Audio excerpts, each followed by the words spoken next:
Total 39 लोगों को 10 साल की सजा हुई है, 70 लोगों को इन टोटल सजा हुई है। और अभी ये मुकदमा है इंसदाद दहशतगर्दी अदालत सरगोदा का। अभी कोट लखपत का फैसला भी वहाँ से भी को आने वाला है। जिना हाउस हमला केस है, GHQ है।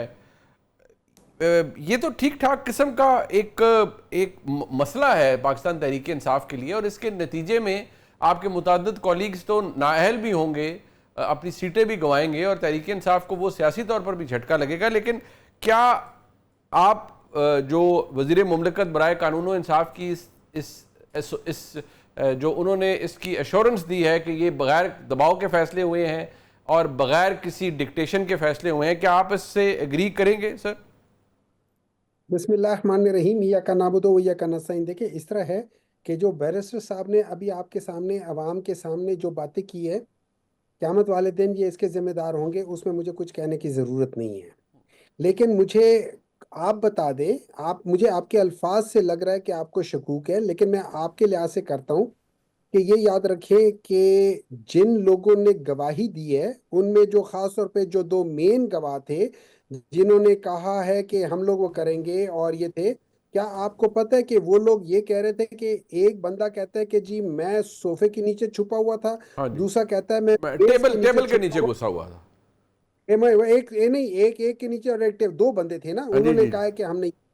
अब मुझे एक बात बताएं, एक सोफे के पीछे या सोफे के नीचे और एक टेबल के नीचे, क्या आप मुझे एक बात बताएं, क्या ये बात क्या ये बात मानने वाली है? ये बिल्कुल सही कहते हैं कि जो कानून ने, ये वो कानून है जो इन लोगों ने बनाया है, ये वो कानून है जिसने अपना रास्ता बना रहा है। वो रास्ता क्या बना रहा है? ये रास्ता उसी तरीके से जैसे आजकल ये तूफान आ रहा है, आजकल ये सैलाब आ रहा है और आम लोगों को, बेगुनाह लोगों को बहा के लेकर जा रहा है। जिस तरीके से वो जालिम है, वैसे ये लोग जालिम हैं।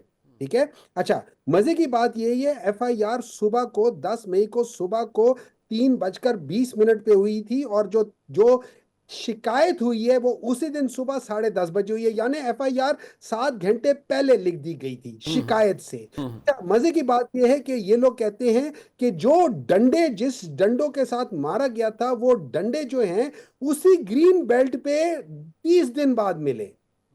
मतलब डू यू इमेजिन कि ये किस किस्म की बात है? अच्छा, फिर उसके बाद जो तफ्तीशी ऑफिसर है वो कहते हैं हमने कभी जाए वकुओं का, हमने कभी जाके वहां पे दौरा ही नहीं किया। ये इनका कानून है जो रास्ता बना रहा है। मैं बता देता हूँ वो कानून क्या रास्ता बना रहा है। वो कानून बना रहा, अच्छा वो जो गवाह थे उनकी मैंने बात कर ली है, ठीक है। अच्छा, उसके बाद ये है कि अब ये देखें, तकरीबन 123 मुख्तलिफ लोग थे जो इन लोगों ने बताया था कि यार ये लोग हैं, मीटिंग हुई थी। अच्छा, उसमें क्या कहते हैं? उसमें कहते हैं कि 58 के करीब है जो गुजरांवाला में है, 14 इधर है, फलाना है, फलाना फलाना, ये सारी चीजें।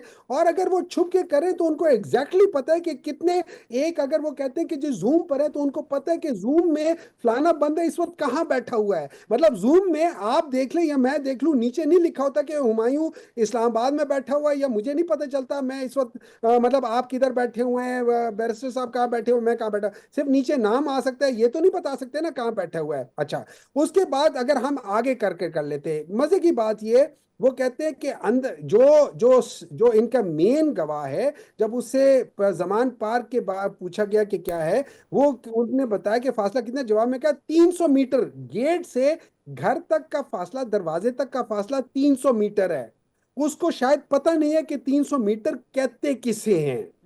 मतलब देखिए, अगर आप, अच्छा जब आप इन सारी चीजों को करते तो मैं बताता हूँ, ये जो कानून है, ये जो 26वीं तरमीम के बाद या उससे पहले जो कानून लेकर आ रहे हैं, और बैरिस्टर साहब उसका हिस्सा है, बैरिस्टर साहब जवाब देंगे। इन्होंने प्रेस कॉन्फ्रेंस किया है, अपने जितनों को खुश करना था अपनी जगह खुश किया, अल्लाह ताला पूछेगा, मैं नहीं पूछूंगा। नहीं, लेकिन बट मैं आपको बता, एक बात डॉक्टर साहब, एक सेकंड सर, ये जो मुकदमा है ये एक्चुअली मियाँ वाली के इलाके, मतलब मूसा खेल में ये मुकदमा दर्ज हुआ था। यहाँ है कि नहीं, तोड़ फोड़ की गई, सरकारी अमलाक को नुकसान पहुंचाया, so on and so fourth, बड़ी लंबी चार्जशीट है। जो आप फरमा रहे हैं वो कॉन्स्पिरेसी, वो पिंडी भटिया की मीटिंग और फिर वो डंडे बरामद हुए, वो और केसेस 9 मई के हैं जिनके अंदर ये तमाम चीजें, यहाँ तो तोड़ फोड़ का मामला है। सवाल ये है कि क्या दो ही चीजें हैं ना, वो कह रहे हैं कि CCTV फुटेज मौजूद है, वीडियो एविडेंस मौजूद है कि इन लोगों ने तोड़ फोड़ की, देखिए देखिए तो अगर है तो सीसीटीवी फिर तो कोई इशू नहीं होना देखिए, चाहिए।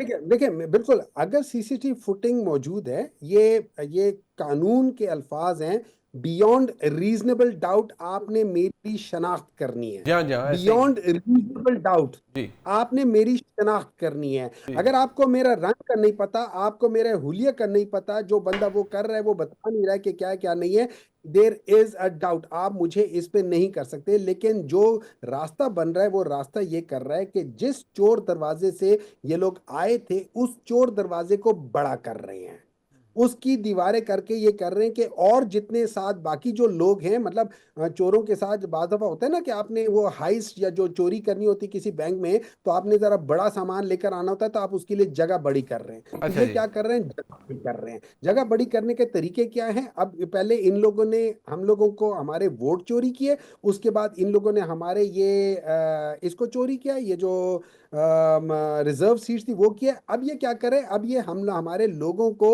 मुख्तलिफ केसेस के बेसिस पे उनको डिस्क्वालीफाई करेंगे, उसके बाद वहां पे नहीं, री बट इलेक्शन डॉक्टर साहब, जो करवाएंगे। जो जो आपका इस्तदलाल है सर, जो आपका आर्ग्यूमेंट है, बसद एहतराम, अगर मैं उसको, if I am to take it the way it is, जैसे आपने फरमाया है, दैट मीन्स कि सिरे से कुछ हुआ ही नहीं। बट सर, इशू ये है कि ये तो हम डिनाई नहीं कर सकते कि तोड़ फोड़ भी नहीं हुई, ये तो हम डिनाई नहीं कर सकते कि सरकारी अमलाक को नुकसान नहीं पहुंचा। बट क्वेश्चन इज कि अगर एविडेंस है, मैं आपकी बात सर को सेकंड करूंगा, मैं आपसे लेकिन एग्री अगर आप कर ये रहा हूँ। फरमा दें कि एविडेंस है तो ठीक है सजा, अगर एविडेंस नहीं है तो गलत है सजा। मैं आपसे देखिए, मैं आपसे एग्री कर रहा हूँ। अगर जिन लोगों को चाहे वो चट्टा साहब है, चाहे वो डॉक्टर हुमायूं है, चाहे वो फलाना जो भी है, आप उनका एक सीसीटीवी ले आए, जी आप उन्हें कहे वो देखो हुमायूं तुम्हारे हाथ में वो डंडा था, जी। तुमने वो तोड़ा है, that is beyond reasonable doubt, आप मुझको सजा दो। तो सर अगर आपने आप नहीं ये किया ना, कहते हो, इसीलिए आप किसी मुकदमे में भी नहीं है ना, आपको कोई गिरफ्तार करेगा इंशाल्लाह, ना आपको सजा होगी, क्योंकि आपने कुछ किया ही नहीं। नहीं सर, इस तरह है, मैं आपको एक बात बताता हूँ, इनमें से किसी ने कुछ नहीं किया। मैं आपको बता देता हूँ, जो आप सीसीटीवी में देखेंगे उनमें से ज्यादातर वो लोग होंगे जिन्होंने नकाब पहने हुए, और उनके जूते जो हैं वो मतलब आप ये समझ ले कि पंजाब के पुलिस वाले जो जूते होते हैं वो वाले जूते हैं। राइट उनके जी। हाथों में डंडे देख अच्छा। लें, उनके हाथों में डंडे देख लें, उनके हाथों में डंडे देख लें। वो काले वाले वो जो डंडे होते हैं, या वो जो मोटे डंडे नहीं होते जो पुलिस वालों के पास होते होते हैं, आप वो डंडे देख लें, वो शीशे करके देख लें, बहुत सारी जगहों पे करके देख लें। हमारा तो मौकफ ही यही है, हम क्यों कहते हैं कि सीसीटीवी लेकर आओ, और उसके अंदर जिन लोगों का अगर वो आता है, तो मैं तो, मतलब हर एक कहता है, इमरान खान ने कहा है, मैं कह रहा हूँ हर एक कहता है आप जरूर सजा दो। बात यह है बैरिस्टर साहब, एक तो ये चले वो अब क़यामत को हम सब ने अल्लाह को जान देनी है, वो तो अब एंड के मामला अल्लाह के पास ही हैं। बट सवाल ये है कि डॉक्टर साहब ये कहते हैं कि ये लोग तो नकाब पहने हुए थे, ये कैसे आइडेंटिफाई हो गए कि मलिक अहमद खान बच्चे रहे हैं, या अहमद चट्टा साहब हैं, या बिलाल एजाज साहब हैं? आप या सीसीटीवी फुटेज सरेआम सबको दिखाएं, जो कि खान साहब का भी मुतालबा रहा है। अगर नहीं दिखाते तो फिर इसका मतलब है कि वो तो ये उन्होंने तो ऑलमोस्ट ये एक्यूज किया है ना कि ये तो सरकारी लोग थे जिन्होंने सब तोड़फोड़ की। देखिए, ये एलिगेशंस की हद तक तो बिल्कुल बड़ी अपीलिंग बात लगती है कि शायद सीसीटीवी मौजूद नहीं है, या वो डंडे फलां जगह से मिले। रिकवरी देखें किसी भी टाइम हो सकती है, और रिकवरी ज़ाहिरी बात है कि कई दिनों बाद भी हो सकती है। अगर डंडों की तोड़ फोड़ के मामले में अगर डंडे थे, एज ए वेपन यूज़ किया डंडों को, ज़ाहिरी बात है वो रिकवरी आपने भी देखा कि 2-2 महीने 3-3 महीने बाद भी कई केसेस में रिकवरी हो जाती है। इसमें तो कोई ऐसी बात नहीं है, कोई रिकवरी प्लांटेड तो नहीं है। ये अब इनके अपने जहन की इख्तरा हो सकती है। मैं तो ये इस बात को आपको ज़रूर कहूँगा कि जो मटेरियल ऑन रिकॉर्ड अवेलेबल था in the shape of evidence, वो बिल्कुल अप्रिशिएट किया, और बियॉन्ड रीजनेबल डाउट, ज़रा सा भी देखें शक का फ़ायदा अगर हो तो वो हमेशा मुल्ज़म को जाता है। और ये बेसिक्स हैं फौजदारी कानून के